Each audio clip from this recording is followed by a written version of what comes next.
Olá, meus irmãos, que a paz, a esperança e a alegria do Senhor te alcancem aí onde você está, em nome de Jesus.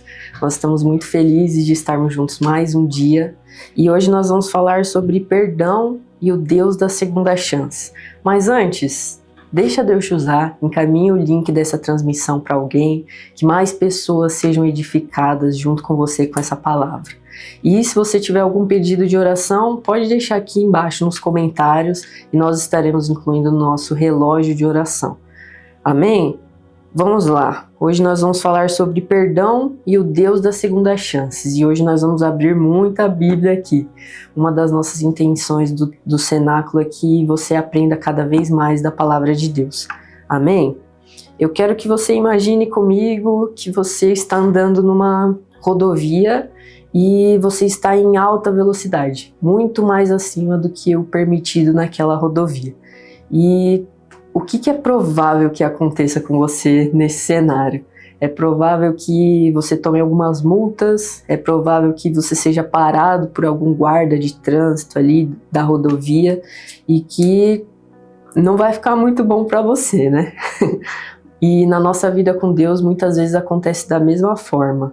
O Senhor nos para em alguma rodovia quando Ele vê que a nossa rota não está muito legal, que a gente está infringindo alguma lei do Senhor ali. E eu gostaria de continuar com você a imaginar esse cenário de que o pecado é aquele limite que a gente ultrapassa da palavra de Deus. Assim como a infração de trânsito é quando nós infringimos algo que a lei de trânsito exige, o pecado é aquilo que nós ultrapassamos da palavra do Senhor. E quantas vezes o Senhor nos para, né? Quando nós nos encontramos em alguma infração assim. Mas Deus é bondoso, Ele é misericordioso e Ele nos exorta e Ele nos traz de volta para que nós possamos andar naquele caminho que Ele tem para nós e para que a gente possa cumprir o nosso propósito. Amém? E em Romanos 3, 23 diz assim: pois todos pecaram e estão destituídos da glória de Deus. Aqui diz que todos pecaram, não tem exceção, são todos. E no versículo, eu queria ler com você também Salmos 25, 11, que diz assim: por amor do teu nome, Senhor, perdoa o meu pecado, que é tão grande. Aqui o salmista, ele pede para que o Senhor perdoe o pecado dele, que é tão grande, por amor do nome dele. Nós sabemos que nós temos um Deus compassivo. E quando nós reconhecemos o nosso pecado e o tamanho dele, aqui ele diz, né, que é tão grande, o Senhor nos perdoa, porque nós reconhecemos aquilo que nós temos falhado. E quantas vezes nós não reconhecemos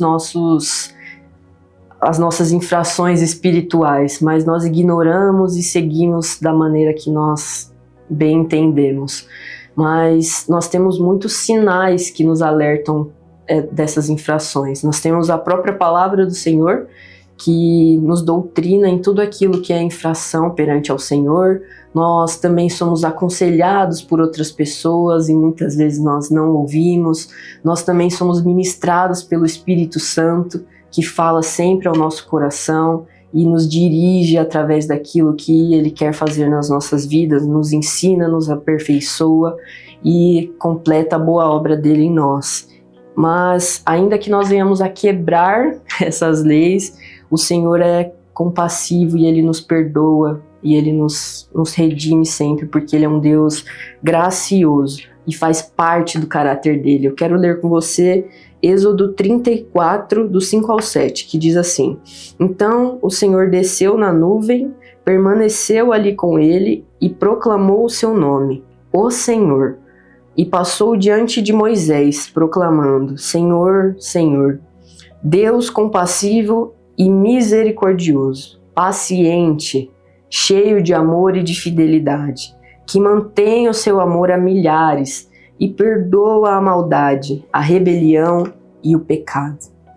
Esse é o caráter de Deus. E aleluia por essa verdade, que nós podemos contemplar essas características do Senhor na nossa vida. E eu gostaria de relembrar aqui com você 3 homens da Bíblia que viveram essa segunda chance com o Senhor. O primeiro é Jonas. Jonas teve um direcionamento do Senhor para um propósito que ele tinha, mas ele fugiu, ele tomou outra rota, ele pegou um navio, foi para outro lugar, jogaram ele do navio, ele foi engolido por um grande peixe, mas o Senhor ainda tinha um propósito na vida dele, deu uma segunda chance para Jonas, ele se arrependeu, decidiu obedecer ao Senhor e ele foi até Nínive cumprir aquilo que foi ordenado para ele. O segundo exemplo, Pedro. Pedro, depois de caminhar alguns anos com Jesus, no momento da crucificação ele nega 3 vezes Jesus. Depois ele ainda volta a pescar, mas depois de ressurreto, Jesus se encontra com Pedro, restaura Pedro e depois disso Pedro se torna um grande líder da igreja. Então ele viveu essa segunda chance do Senhor também. E o último exemplo, o filho pródigo. Ele pediu ao pai, ainda vivo, a sua herança, a parte que lhe cabia. Então ele pegou toda aquela herança, foi embora, gastou tudo, desperdiçou toda a sua herança como ele bem entendeu, mas quando ele caiu em si, naquele dia que ele percebeu o que ele tinha feito, ele retorna para a casa do pai dele e o pai o recebe com abraço e com grande compaixão. Olha o que Lucas 15 diz, versículo 21 ao 24. O filho lhe disse: Pai, pequei contra o céu e contra ti. Não sou mais digno de ser chamado teu filho. Mas o pai disse aos seus servos: Depressa, tragam a melhor roupa e vistam ele. Coloquem um anel em seu dedo e calçados em seus pés. Tragam um novilho gordo e matem-no. Vamos fazer uma festa e comemorar, pois este meu filho estava morto e voltou à vida. Ele estava perdido e foi achado. E então começaram a festejar. Olha que bênção. Meus irmãos, Deus não é um policial punitivo. O Senhor Ele não nos corrige para nos destruir, mas Ele nos corrige para nos restaurar, para alinhar as nossas rotas, porque Ele tem um propósito nas nossas vidas. E Ele também não nos poupa das consequências dos nossos atos, mas Ele alinha as nossas rotas. E esse perdão que nós recebemos, ele não é merecido. É pela graça do Senhor. Olha o que o salmista do Salmo que nós lemos mais cedo diz: por amor do teu nome, Senhor. Ou seja, é pelo nome do Senhor, pelo amor que Ele tem, e não pelo nosso mérito, mas por quem Deus é. Nós lemos mais cedo o versículo 23 de Romanos 3, mas eu gostaria de ler ele novamente e ler também o versículo seguinte, o 4, para ficar bem firme no nosso entendimento. O 23 diz assim: pois todos pecaram e estão destituídos da glória de Deus. Mas o 24 diz: sendo justificados gratuitamente por sua graça, por meio da redenção que há em Cristo Jesus. Então, nós fomos justificados gratuitamente pela obra que Cristo fez. Amém? E esse perdão todo, ele nos impacta, porque ele nos livra de todo peso, de toda culpa. Ele nos choca, porque é uma obra grandiosa que o Senhor fez por amor a nós. Eu quero ler com você também Salmos 32, do 1 ao 3. Diz assim: como é feliz aquele que tem as suas transgressões perdoadas e seus pecados apagados. Como é feliz aquele a quem o Senhor não atribui culpa e em quem não há hipocrisia. Enquanto escondi os meus pecados, o meu corpo definhava de tanto gemer. Então, quando nós escondemos e não confessamos ao Senhor, o nosso corpo definha. Mas não precisa ser assim. Aqui diz: como é feliz aquele que tem suas transgressões perdoadas. Então pense comigo nesse momento, qual a multa espiritual em aberto você tem carregado na sua vida? Nós não precisamos mais carregar esses fardos depois que nós confessamos e pedimos perdão ao Senhor. Olha o que diz em Colossenses 2:13. Quando vocês estavam mortos em pecados e na incircuncisão da sua carne, Deus os vivificou juntamente com Cristo. Ele nos perdoou todas as transgressões e cancelou a escrita de dívida, que consistia em ordenanças e que nos era contrária. Ele a removeu, pregando-a na cruz, e tendo despojado os poderes e as autoridades, fez deles um espetáculo público, triunfando sobre eles na cruz. Glória a Deus por essa verdade, porque através da obra de Cristo na cruz nós fomos redimidos.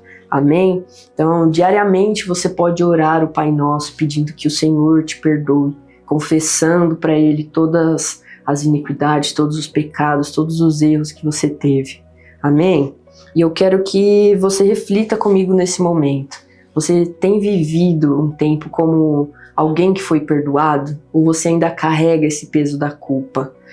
Uma vez que nós confessamos ao Senhor, os nossos pecados não precisam mais ser um fardo para nós, porque eles já foram lançados, eles já foram aniquilados, eles já foram lançados no fogo.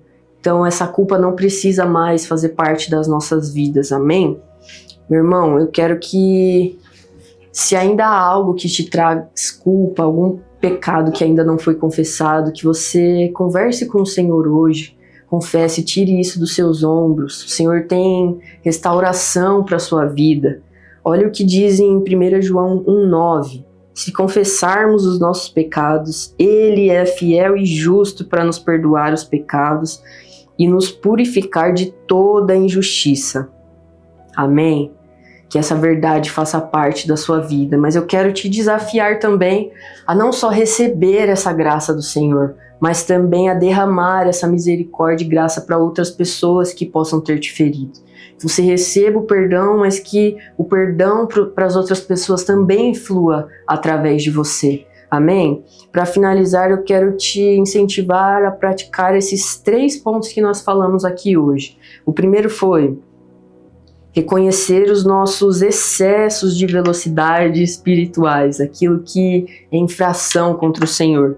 Em segundo lugar, pedir perdão com o coração humilde e sincero ao Senhor. E em terceiro lugar, receber a graça imerecida de Deus, mas também oferecer essa graça aos outros, assim como nós recebemos. Amém? Quero que você reflita sobre isso e que você faça uma oração particular aí na sua casa, mas eu gostaria de orar também com você. Amém?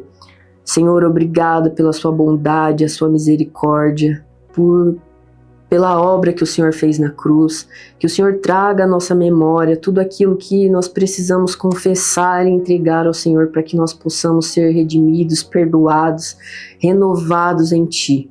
Em nome de Jesus. Amém.